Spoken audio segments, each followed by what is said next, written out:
are you? Thank you very much. Doing very well. So, John, I have to hear, like, when you're working and collaborating, obviously, so closely with Noah, the EP on this project, like, how much are you able to personally intermix, like, from you, or is it just, listen, this is Noah's vision, I'm hitting the ground running with This, it? the ability to do so is there. The desire to do so really isn't because putting myself in the hands of someone like Noah, and this is the third project I've worked on with Noah, so uh, I'm very trustworthy. I know I'm in good hands, and it's not just Noah. It's Warren Littlefield. It's everybody at FX. You can look around this room, and there's quite a few hit shows here that most of them are on FX.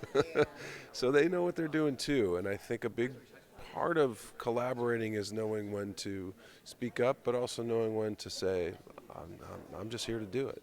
And I've always been able to walk that line pretty well. So with something like this, the the the the story was so well realized on the page. Every script we got, it was like, oh, this is just it's all there. There's no notes, So, and to be able to play a character like Roy was tremendous and exciting and an opportunity that I knew I was going to make the most of. Really quick, John, I'm so interested to hear from you the somewhat dark elements of Roy. Like, what does it really take for you to dig in so deep and like pull that aspect of the character out? The really interesting thing was I was shooting this show all from October to March 2022 2023 at the same time I was shooting the morning show. So I was going back and forth from LA to Calgary, doing two very different characters, in two very different experiences. So it was tricky, to kind of keep bouncing back and forth between those two extremes, really. But like I said, I think that it's not that hard to get there when it's so well realized on the page. I had that experience with working on Mad Men for so many years with Matthew's writing. If it's so well executed, you just have to kind of get out of the way and make sure that it flows right through you, and that's how it felt on this. Yeah, and I love that you just mentioned flow because, especially, yeah, two totally different shows. Fargo, the morning show, I'm obsessed with the morning show. I bet. Like, how do you find basically the balance with managing all of the ebbs and flows that come along with all of these projects that you take on and just Hollywood in general? Well, I got off of a set at 4 o'clock in the morning in New York City and got on a plane to come here. So, listen, I was saying to somebody else just a moment ago, the alternative is nobody's talking about what you're doing and you're not working hard. So I love working hard. I love getting to do what I do. My dad used to tell me if you're having fun at what you do, then it's not work. And so I've always thought that, and I remember when I was an actor coming to events like these on the other side of the camera, and I'm sitting in the audience watching things and waiting for the phone to ring. So I'm making hay while the sun shines before the robots take all our jobs. So there you go. Yes, and before I let you go, season 5, you got to give me a little bit about this naked scene of yours. Like, what's that effort? I mean, it's literally not a conversation if we don't talk about it. First and foremost, were the nipple piercings real? They were not. No, And those take are me back to. prosthetics. Believe it or not. Yeah, they were. They were. They were. I mean, They it's were. not that I'm I expecting. did not have to go full method, fortunately. And the city. Fortunately, we shot the hot tub scene very early in the season because it was still like October, so it wasn't quite 20 below zero in Calgary. Yeah. Although it did eventually get down that cold. But it was a nice balmy day, and I just sat in the hot tub all day. It wasn't too bad. It was All kind of a day? nice, yeah. If I got out, I would have got cold. Oh So my God. yeah, it was good. It was fun. Thank you so much, My John. pleasure. Nice Thank talking you. with you. All right. Thank you. So, Jennifer, of course, I have to ask this Fargo award winning hit series, like, what has this entire journey been like for you? And I'm so interested to hear, like, what have you absolutely loved the most? Starting back from the original version of Fargo, including the installments that you're a part of. Oh my God, that's almost an impossible question for me because, first of all, I loved the original film. I didn't think, when I heard there was a series being made, I thought that sounded impossible. And then I watched the first installment and I was blown away because it feels so right and it feels completely its own. And that's an incredible thing to accomplish, I feel like. And every single year that it came back on, it was a new discovery. Right, and such great characters, and characters that really surprise you, and the humor and the violence, like all of it. I love that. I love the tone of it and the surprises. So I was really thrilled. I still can't sort of believe that I'm in it. Well, yeah, just because it's when you really admire something and you want to be a part of it, you even when it happens, yeah, a little bit, yeah. About meshing so very well together and working on screen with Juno because I like to call you guys like sort of like the dynamic duo. I just love the energy that the both of you bring to this series. Like, what has that entire process been like working with Juno on Fargo? Juno's just incredible to work with. She's very, very passionate. She really brings herself to it. She really cares. And she's just the loveliest person. She's so warm with everyone and kind and thoughtful. And we would get together the night before our scenes or even 3 nights before our scenes and just work through them and talk and hang out together. And yeah, she's the most lovely. And if you tell Juno something, even just some random story, she will remember it.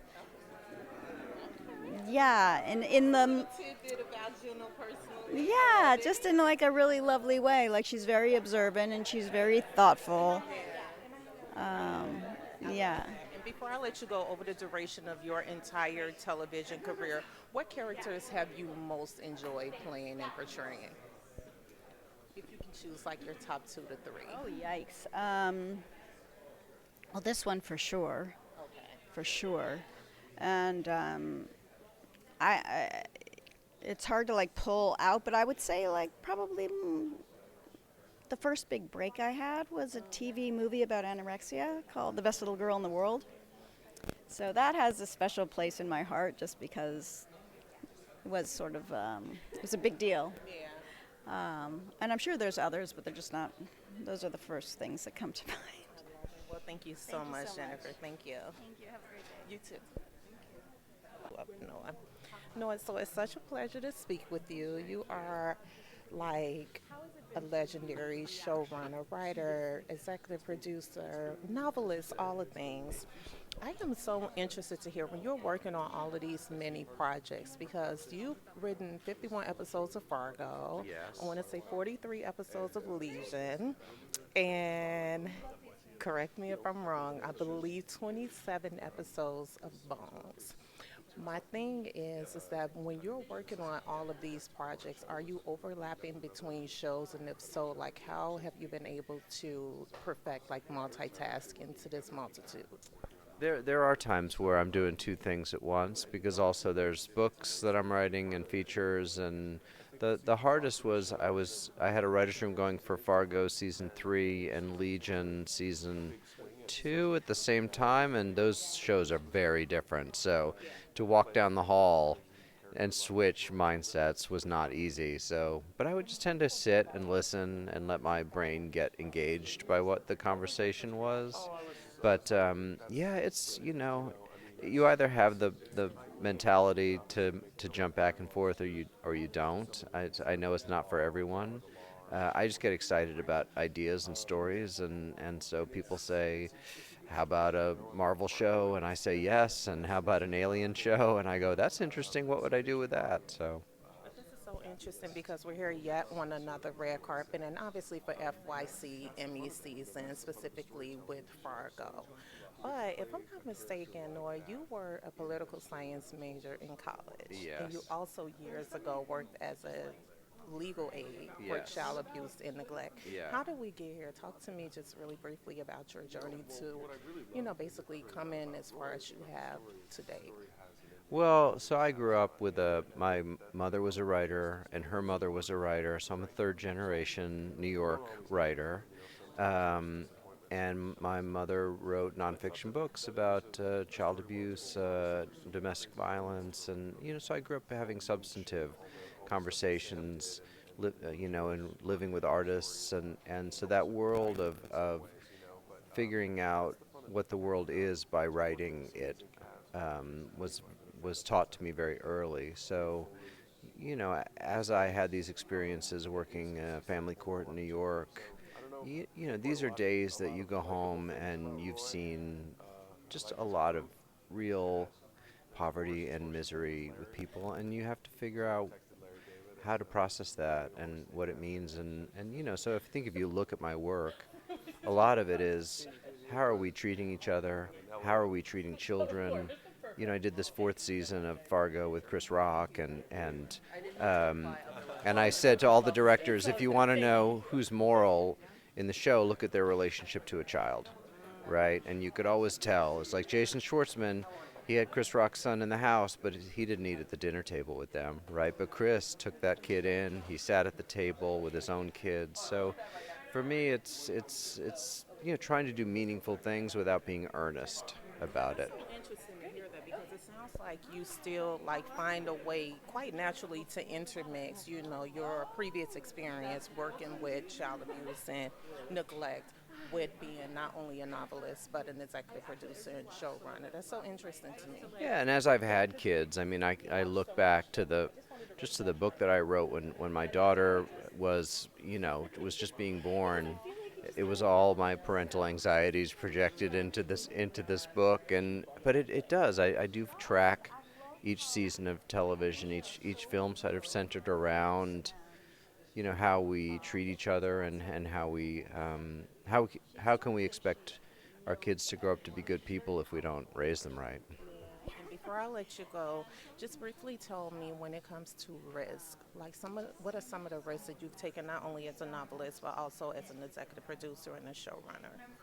Well, let's, for example, making a TV show out of Fargo, one of the most beloved movies of all time. Terrible idea, right? But liberating, right? Because I figured 2 people would watch it and 1 would be hate watching it, but it liberated me to say, all right, well, it's not that I want a 10-minute parable, but it is a Coen Brothers movie, right? And I always love that moment walking on set for the first time and thinking this could go horribly, right? Like this idea, the execution of it, it just shows you that you got to show up with your full game, right, to get it right, and you got to be fully present every day, and I like that, the sort of high wire act of it. I love all of your work. Thank you. Thank you so much for chatting with me, Noah. Of course. Thank you. Take care. Warren, so you are like the man of the hour, in addition to these other men on this carpet. Thank you. I am so interested to hear when it comes to your career, because you've worked on shows such as Seinfeld, of course, ER, Friends, The Reason Why We're Here, Fargo. The list goes on and on and on. How would you say that your career has mirrored the many shifts when it comes to the television industry and Hollywood in general? Well, I spent 20 years at a network, and so my creative career was defined by what we did at the network. And I'm proud to say that looking back now at those shows from the must-see television era, they hold up. They were good, and I think they were good because we respected the audience. And when I went into a new phase of life for my new chapter, I tried to carry that forward, and I then realized that I was spending more and more time watching platforms that weren't networks, but I was watching cable, and then ultimately streaming was where my mind went to, right? And so I just kept trying to keep the bar high, respect the audience, and believe that they'll go places with you. They have the same intellectual curiosity that I have. And so I like taking chances. I like taking big leaps. So whether that's The Old Man, whether that's Dope Sick, whether that's Handmaid's Tale, or Fargo, Noah loves to test us to see, are we up for what he comes up with each year in Fargo, and I think we're fueled by that. So I keep giving the audience a lot of credit, and that seems to serve me well, and I'm having a lot of fun. Speaking of Fargo, the reason again that we're here, I can't reiterate that enough. I know that the overall tone for the Fargo, I'm just going to say brand, right? Because like, Fargo has been around for countless of years. I know that was of the utmost importance to not only you, but the entire team of producers, directors, writers, so on and so forth. When it comes to the creative approach taken, how have you been able to basically keep that tone consistent and also authentic when it comes to Fargo? Well, we honor the Coen brothers because they did the original film. And Fargo 5, in some ways, is a little bit of an homage to the film. In the film, Bill Macy's wife is kidnapped, and he's a part of that. And Noah asked himself, well, what if we took that wife and she was the center of our story? Because she's basically not in the movie. She is a victim. And in Noah's conceptualization of what that character might be, we have Dot, Juno Temple. She is not a victim, right? She has mysteries from her past. She's a part of a kidnapping. But Noah creates his own character. And I think that's part of what's exciting. So for us, if you look at all the actors for all the seasons of Fargo, they're all friends of comedy. They can play great drama, but they also have to understand how to also find comedy. Fargo 5, thematically, we're dealing with spousal abuse, pretty heavy stuff. So can we navigate an honesty and truth to that story and also still have the humor of Fargo? And so that scares us. Yeah, right? Yeah, but we were able to pull that off because Noah's a brilliant writer, and our cast, from John to Juno and Jennifer, they're amazing. And they were able to navigate that so that there was an honesty and integrity to the drama and also make you smile. Before I let you go, this Fargo series is an award-winning series. Thank you. 263 award nominations, 64 of which I believe have resulted into award wins, 6 of those wins Primetime Emmy Awards. What would another Emmy nomination and just a couple of more Emmy wins mean for you? I love it. I cherish it. I'm fueled by it. We like living in a world where Fargo is celebrated. So it means a hell of a lot to me because I think Noah and I started this journey a dozen years ago. We just hit the 10th anniversary of when Fargo 1 premiered. The bar has gotten higher. Higher and higher and higher. The excellence of television. So to have our peers say, you know what? You have an Emmy nomination. Maybe even a win. That means a lot. It's huge. Anything you can share about this TV festival you're going to be a part of this upcoming fall in August? Oh, well, I'm thrilled to be a part of the game. I love staying relevant and still being in it. I love it. Thank you So much. Thank you so much. Thank you.